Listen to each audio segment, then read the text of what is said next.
నాడు కురుక్షేత్ర సంగ్రామంలో అర్జునుడు తటపటాయిస్తూ ఉన్నాడు. మాధవుడు ఏమైంది పార్థ అని ప్రశ్నించినప్పుడు అర్జునుడు, ఇక్కడంతా నా వాళ్లే కదా మాధవ, నేను ఎలా యుద్ధం చేయగలను అని బాధపడ్డాడు. అప్పుడు ఆ శ్రీకృష్ణుడు ఒక్కటే సమాధానం చెప్పాడు. అవును, నిజమే, నీ వాళ్లే. కానీ నిన్ను మోసం చేసి నిన్ను అవమానాల పాలు చేసింది కూడా నీ వాళ్లే కదా పార్థ.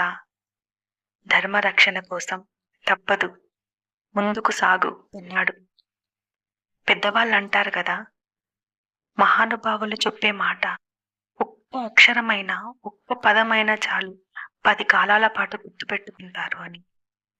మూర్ఖుడు ఎన్ని మాటలు చెప్పినా ఒకటి అర్థవంతంగా ఉండదు. మహానుభావుడు, అందులో కారణజన్ముడు, ఆయన చెప్పిన మాట ఒక యుగమైనా గుర్తుంటుంది కదా.